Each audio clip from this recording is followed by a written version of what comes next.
Congratulations! You have been promoted to a Level 2 student cook. Are you prepared for your day? Are you sure? It looks like you've forgotten your uniform, Vu. You're going to need closed-toed shoes, black dress pants, a chef's jacket, your name tag, a thermometer and pen, and a hairnet. Or a hat. Now you're clocked in and you're ready to start your shift.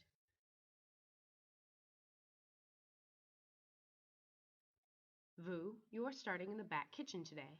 First, you will need to wash your hands. Your hands are gross. No one wants icky food germs all over their food. Don't worry, I'm going to show you what to do. First, you pump the paper towel, get warm running water, lots of soap, and then scrub your hands for 30 seconds. Most people like to sing happy birthday. I like to sing the anthem. Up in the club, just broke up, do my own new thing. Decided to sit, and I want to sit, cause another brother noticed me. I'm up on him, yeah, on me, don't pay him any attention. La la la la la la la. Then take the paper towel, dry your hands off, use a paper towel to turn off the faucet, then throw your paper towel into the trash, not on the floor. You are a grown man. Okay, thank you, Kim. Your mother isn't going to come and pick up your mess. Thank you, Kim. Who let you into that kitchen like this? Do you... After you have washed your hands and put on clean gloves, you will need to calibrate your thermometer at the beginning of your shift. Robbie, will you show Vu how to calibrate his thermometer? Why, yes, I can. Take your thermometer, put it in this bottom hole here, slide it all the way down so it fits snugly into that groove. You take it, place it in the water, wait until this arrow stops turning, and then you can grab your thermometer and turn it. Your arrow should point to 32 degrees. Then you pull it out, take it out, have an alcohol swab, take it, and clean it.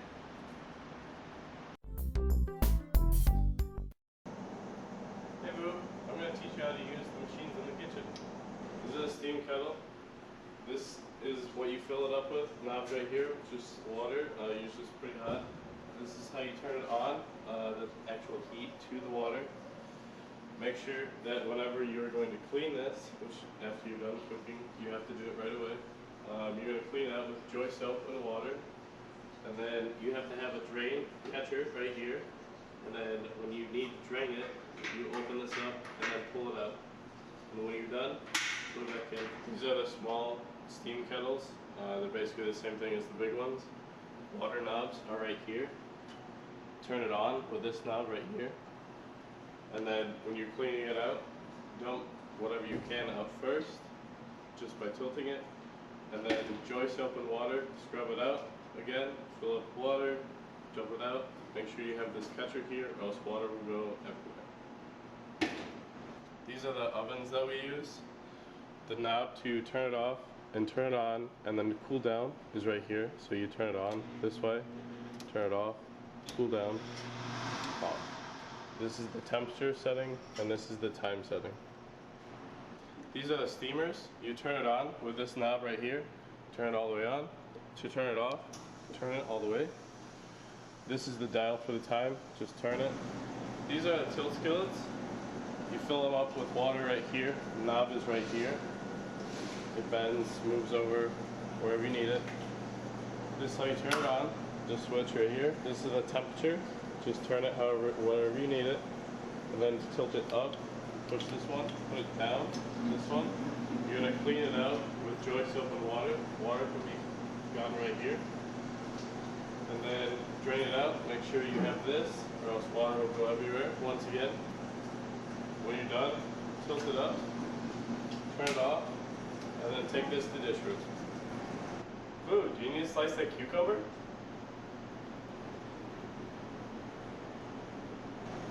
To use a slicer, you're going to need a blade first, and then to change the width of how you want to cut, you're going to turn this whichever way you need. You're going to open this latch, pull the door open, put it in there, pull up on this little knob, rotate it till it goes in, let go of the knob, close the door, close the latch again. You're going to take the power supply and plug it in, turn the safety on, and then pull it to start it. And then you're going to cut the cucumber by opening the door, taking the cucumber, put it in, and then close the door, and then you're done. And push it to stop. To clean the slicer, you're going to have to unplug the power, turn the safety back to where it was, open the door, pull up on the knob, and then you have to pull the blade out a little bit. Let go of the knob. You're going to clean this with Joy soap and water. And then this whole thing comes off, and you can send it to dish with this knob.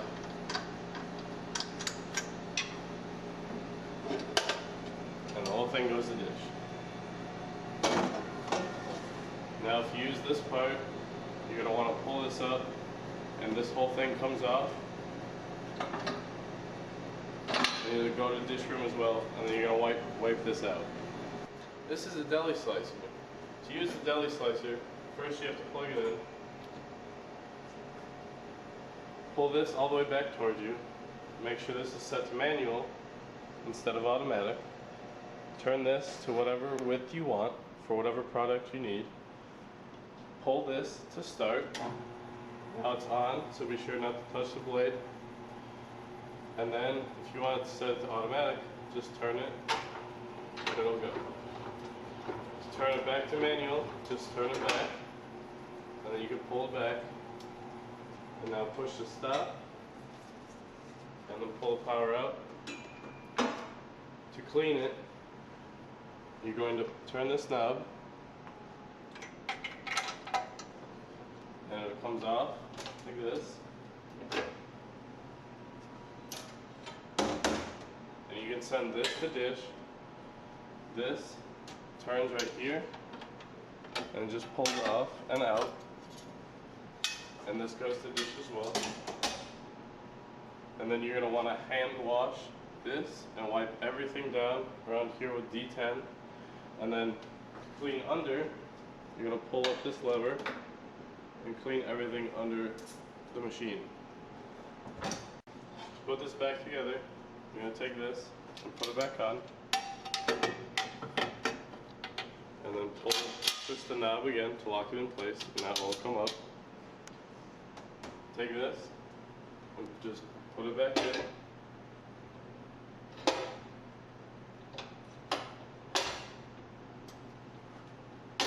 And then twist this again to lock it in place. Now that you know how to use the kitchen machinery, we will go over proper knife etiquette. It looks like Alan is cutting some onions. When cutting anything, you will need to set up a proper cutting station. Lay down a damp towel to hold your board in place. Place your designated pan for finished product next to your board and a waste pan for scraps close by. When holding your knife, keep a firm grip on the handle and place your forefinger on top of the knife for more control. Cut off any non-edible parts of your food.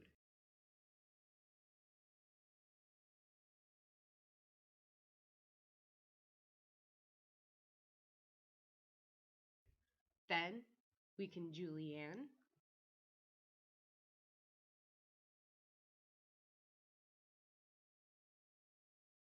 large dice,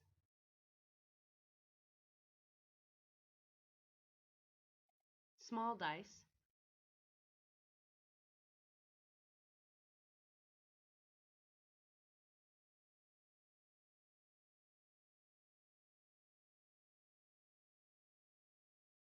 or mince the onion.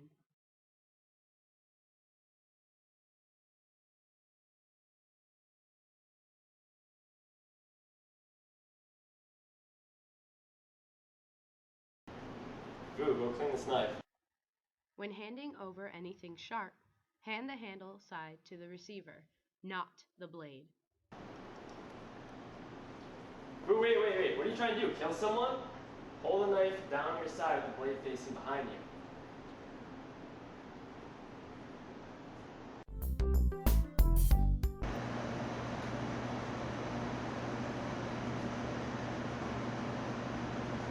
Boo!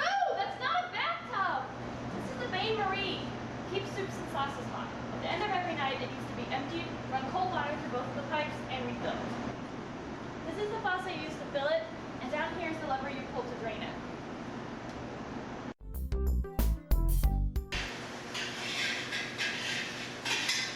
This place is filthy! Kim! What? Why is this place a wreck? I've been busy. Cooking vegetables is really hard, Cheyenne. Okay, Boo, I'll show you how to use a wok. You turn the water on with this red knob. The flame turns on with this lever. You add the oil you want to use. Add your product.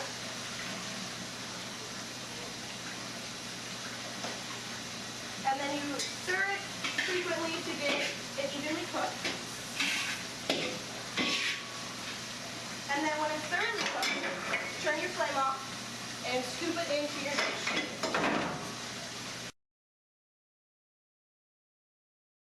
To clean the wok, turn the faucet on and get any other debris out of it.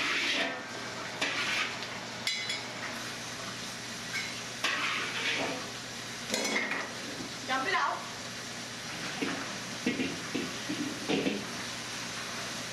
Wipe it down really well. Do not use Joy soap. It's bad for the metal and the non-stick. Then turn the heat on for a few seconds to get it nice and hot. And then we normally add a little oil to it and wipe it down so it doesn't rust.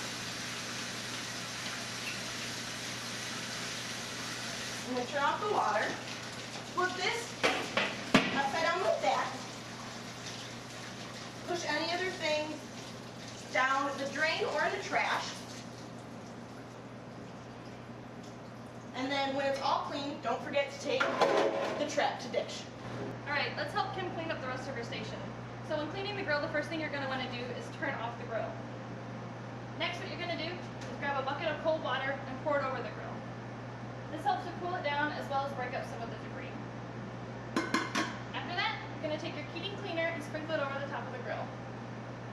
Once you have it nicely covered, you're going to take your grill brush and you're going to scrub the front, the sides, and the back. But be sure that you don't put a rag on it because it renders it pretty useless. Once you've cleaned it up to your satisfaction, you can then pull the debris into the grease trap if it'll come. And then take your grill scraper and scrape the rest of it in.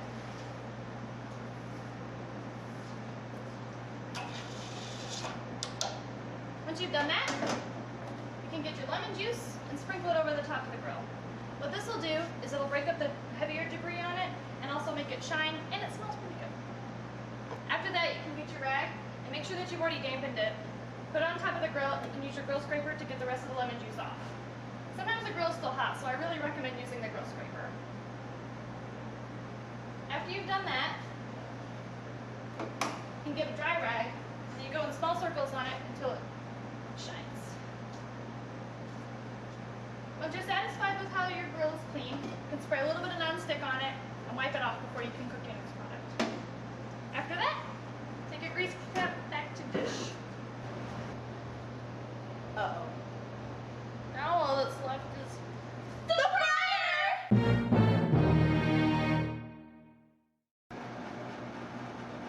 Never fear, ladies. I'll show you how to clean a fryer. Don't worry. If you work calmly and carefully, cleaning a fryer can be really easy. First, you're going to want to turn your fryer off. It will be on in this position and off in this position.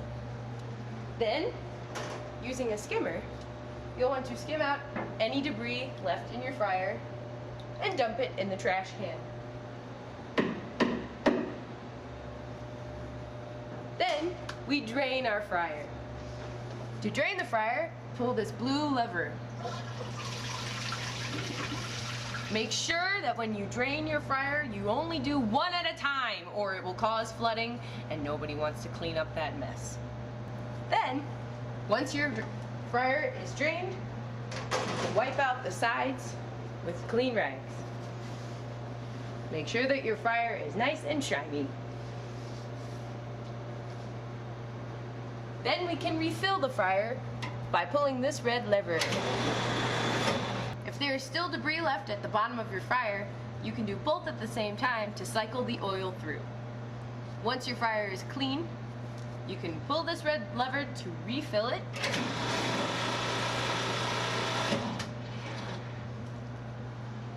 And the top part of your fryer is done.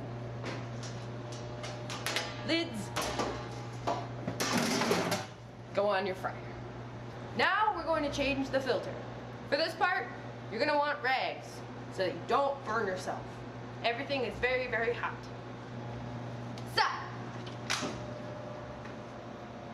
for this part, first you're going to pull the bottom of your fryer out and lift this part up.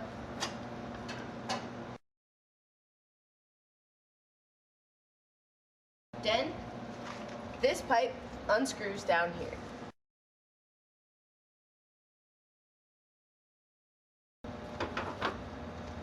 And lifts out like this. Then, this bottom part lifts out and releases the filter paper. This is the most dangerous part, so be very careful not to splash yourself with any grease in the bottom. Your fryer paper is folded, and once you unfold it, it should slide off the bottom of your fryer. And this part we can throw in the garbage. Then, all of these parts go back to dish room. Once they come back from dish room, you want to put a new fryer filter paper on the filter. Filter paper can be found under the short counter in the back kitchen. To put the filter paper back on the grid, it will pull apart. The grid will slide in. The middle will line up with this hole. Then, top will fold.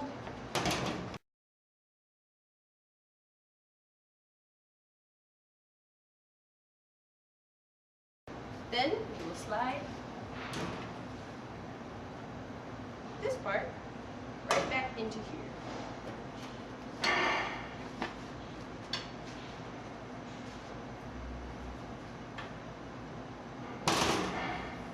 And the top part will screw right back on.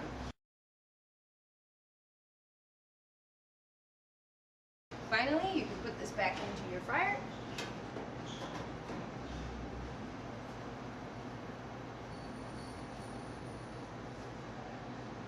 Your pipe will fit right on top. And we'll scoop back. Then we will slide our filter back underneath. Push this guy down. Make sure that your pipe lines up with this hole.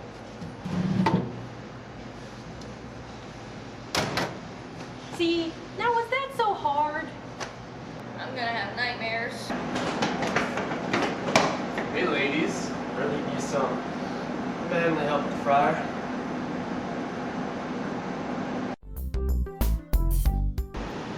Hi Boo, welcome to Brimstone. Have you ever been in Brimstone before? Would you like to learn how to clean some of the equipment? Alright, well then I'll show you how to clean the char grill and the lids. When you go to clean the char grill, make sure that all of the knobs are turned off. You're going to want to grab 2 rags and fold them over a couple times because the char grill is going to be really hot. Also make sure you have the cart sitting here to put the pieces on. So, using your 2 rags, being very careful not to burn yourself, you're going to take all 5 of the grates off.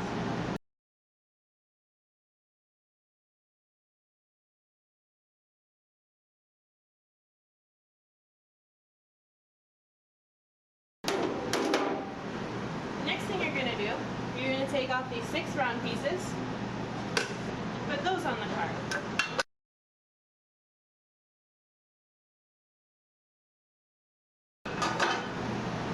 After that, you need to get a pair of tongs, and you're going to use those tongs to knock these triangle pieces in the bottom.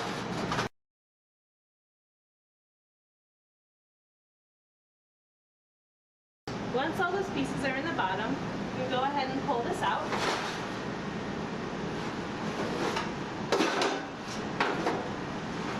Set that on the cart. Also, don't forget to take this piece off. And then also the drip tray. Right? So once the grill is taken apart, we have to pull the grill out, and then we're going to clean the hoods.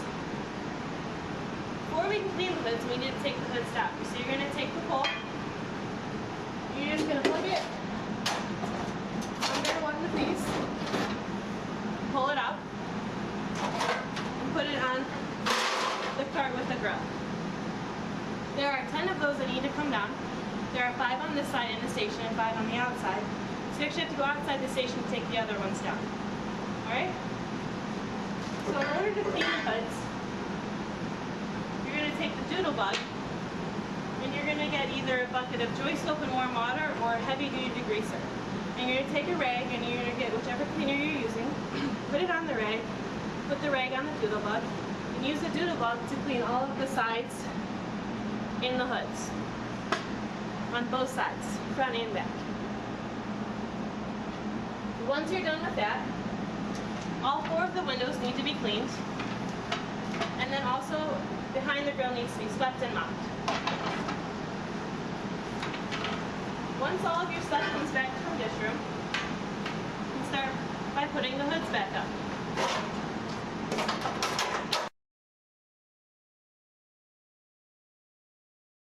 It's as easy as that to put the hoods back up. Sometimes it's a little tricky, so you have to be a little forceful, but they'll go up. After all the hoods are up, you can put the grill back together. The grill will be cooled off now, so you don't have to worry about using rags to put it back together. First thing I like to do is put on the thing that holds the grates in place. After that, take the triangle pieces and I put them underneath these pipes.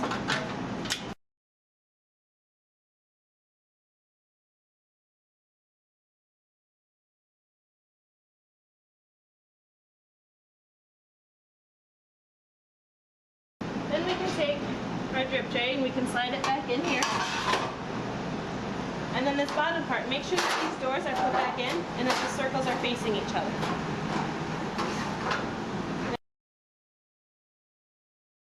And then we need to put these round pieces back on. Before you can put these back on, you need to make sure that all six of the pilots are lit. If they're not lit, you need to find a light and light them.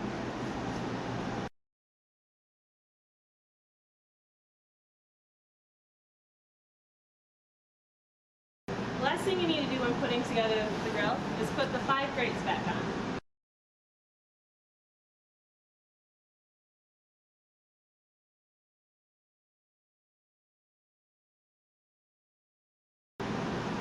When the grill is apart, you also have to make sure that you clean it. So make sure you clean off all the sides and also the bottom piece. And that's how you take apart the grill and clean the hoods. Now that you're a student cook, you have acquired many new responsibilities. These include all the cleaning projects you have learned about in this video. These also include working very closely with your full-time cook and knowing how to help them in any way they need. Being a student cook also means being in charge of the level 1 students in your station. This does not mean you need to be bossy, but you will need to be able to delegate jobs to different students in order for a meal to run smoothly. Being a student cook is an important job, and you have been promoted because you have the potential to be a great cook and leader. So, Vu, do you feel ready to take on your new job? Oh,